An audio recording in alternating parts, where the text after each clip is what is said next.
kabayan sa Nyugan. Yan, magpapaumpisa na ako mga kabayan doon sa babakuran namin, yung sa may hangganan ng Nyugan. Yan mga kabayan, oh. Ayun na si Oriel, yung kasama ko. Dala-dala na yung mga kahoy. Ito naman yung mga nataniman namin ng luya. Yan, lahat may mga dahon na yun ng nyug mga kabayan. Ayan.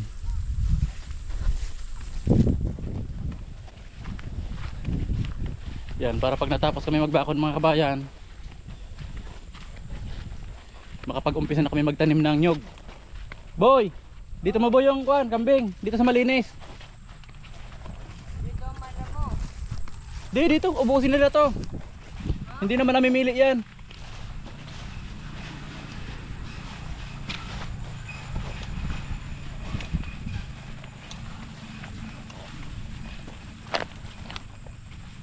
Nakalimutan ko pa magbutas. Boy. Nakalimutan ko magbutas, boy. Wag na. Ayan mga kabayan, oh. Iwanan ko lang tong tubig namin. Oops.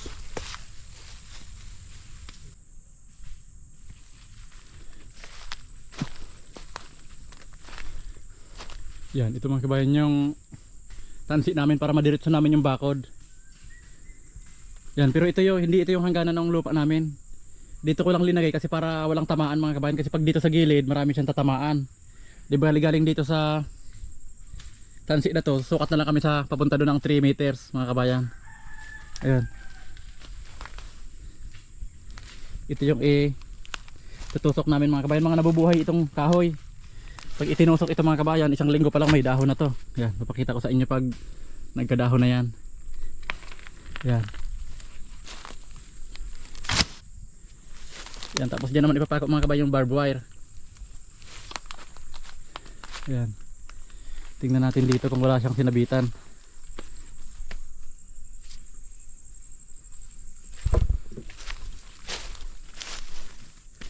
Yan, nakasinilas na ako mga kabayan. Nakalimutan ko magbuta. Yan, titingnan ko lang kung walang sinabitan para makapag-umpisa na kami.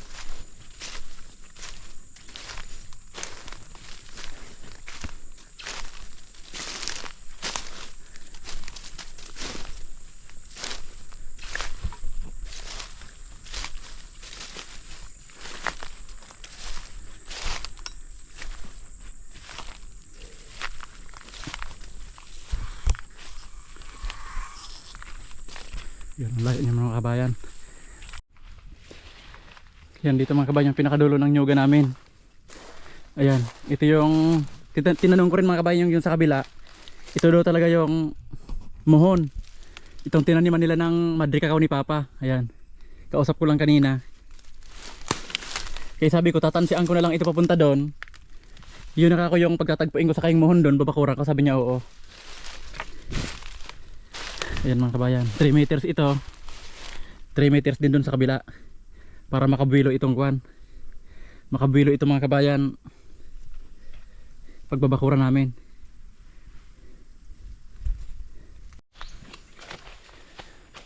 Pinapabawasan ko pa mga kabayan dito sa bandang gitna.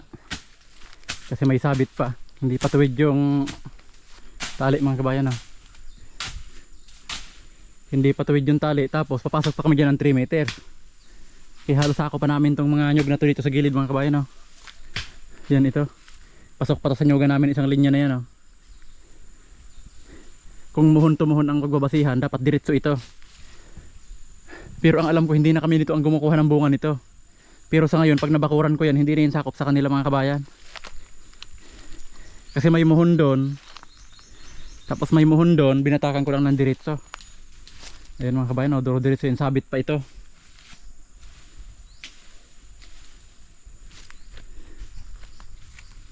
Yan, ito mga kabayan, si Pura sa si Puro. Yan. Pinalabas ko sa kulungan kasi kanina mainit. Tapos ngayon medyo nag-uulan-ulan. Ayan. Nabasa na sila.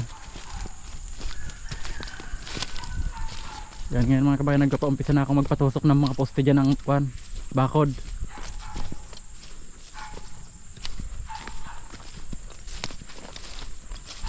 Tignan natin mga kabayan kung hanggang saan na sila.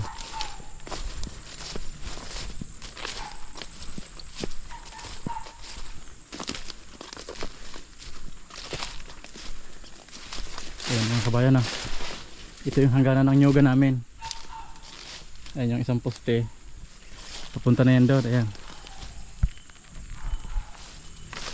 Bukas maglalagay kami ng vibe wire.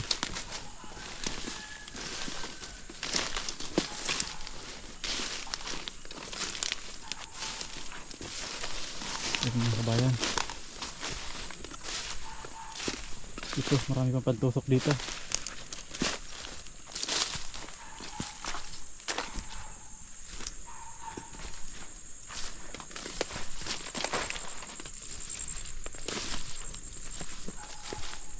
Ayan.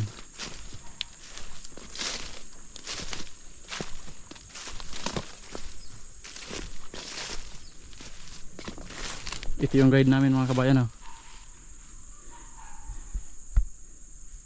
Tapos sinusukat na lang namin dyan 3 meters. Ayan.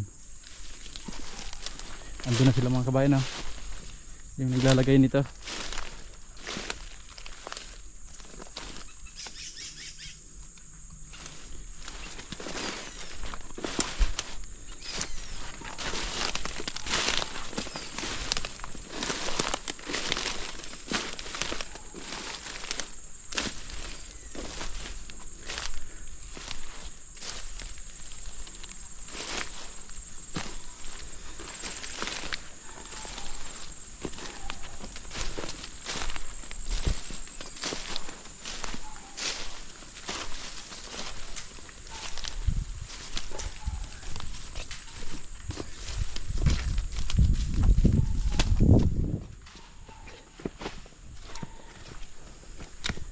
Yan dito mga kabayan nagtatabas pa rin sila.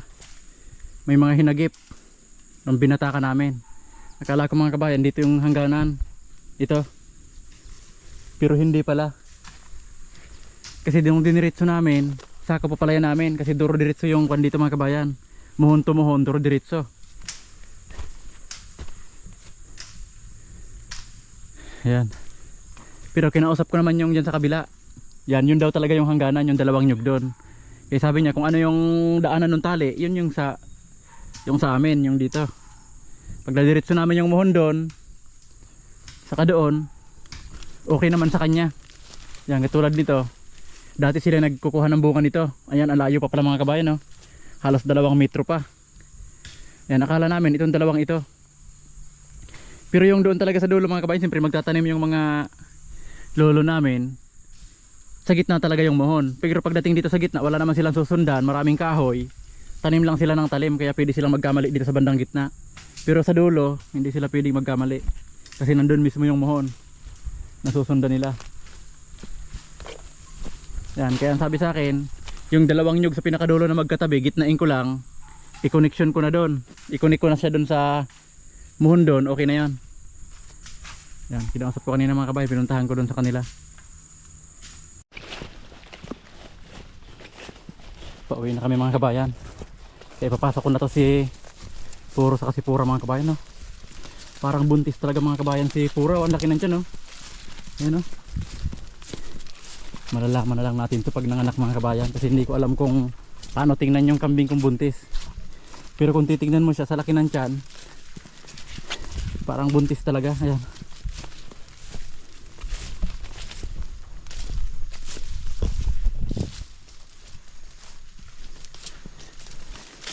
Yan, ito yung motor na ginawa ko mga kabayan, oh. Ito yung gamit ko pagpunta dito.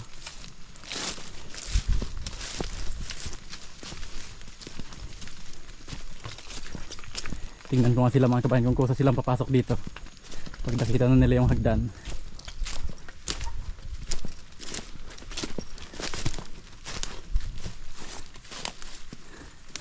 Ayan mga kabayan, oh. Kusa nang umakit si Puro. Tingnan natin si Pura mga kabayan.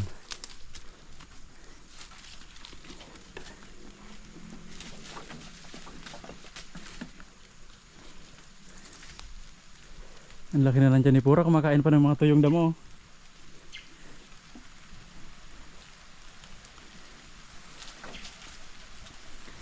Ayan mga kabayan, ito yung hagdan nila. Yung mga tira-tirang kukulamber. Ayan, kabisada na nila umakit mga kabayan. Ayan, saktong umulan. Ayan, tali ko muna sila mga kabayan, baka mahulog. Ayan, okay na mga kabayan. Pauwi na kami. Mag-alas 6 na rin ngayon. Yan, si Manay ba pala mga kabayan nasa bahay.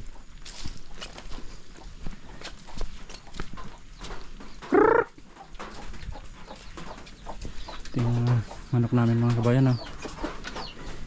Yung unang manok ko dito na wala yung 8 sisiw, yung malalaki na. Ngayon mga kabayan, may bago na namang pisa dito. Ayan, 3C yung sisiw. Ayan mga kabayan. Oh. Ayan oh. 3C yan mga kabayan.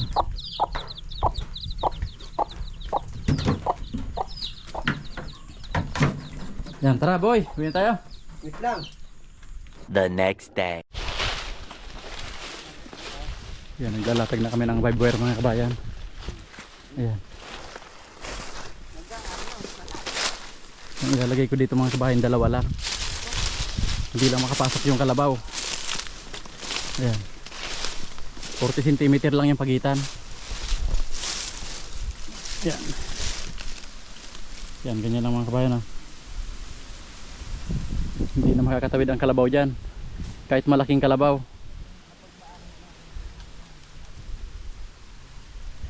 Yan. Saka na lang dagdagan pag nagka-budget ulit.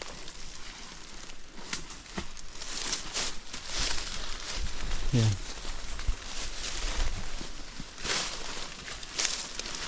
Yan ang pinaka-purpose lang naman yan mga kabayan, para sa kalabaw, hindi lang makapasok dito sa mga itatanim kong nyug dito. Para makatubo ng maganda yung mga nyug. Kasi pag hindi ko hinarangan dito, sabihan ko man yung may-ari, yung mga batang kalabaw walang tali, talagang lulusot-lusot pa rin dito. Yan. Para siguradong hindi makakapasok ang kalabaw, 2 alambre. Yan, ganyan.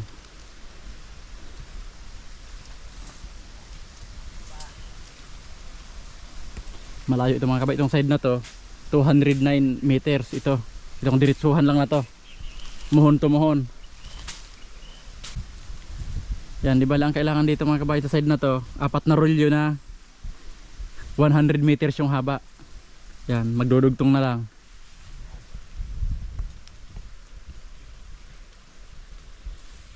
Yan, yung isang rolyong ganito mga kabayan 2.7 yung in-order ko. Ayan, yung diameter ng alambre 2.7, 1,700 yung isa.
Yan.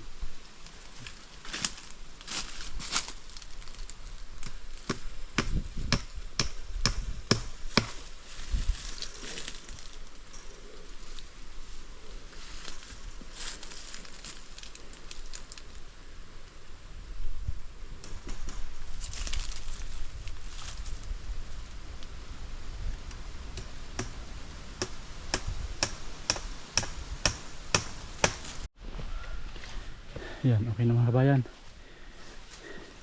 Tapos na naming latagan. Ngayon, dinadagdagan na lang ni Clean ng mga pako. Yung ginawa kong pako.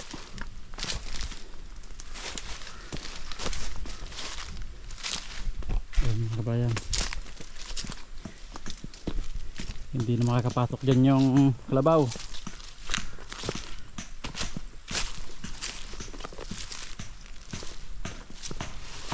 Yan, bilo na dito yung kambing mga kabayan, no?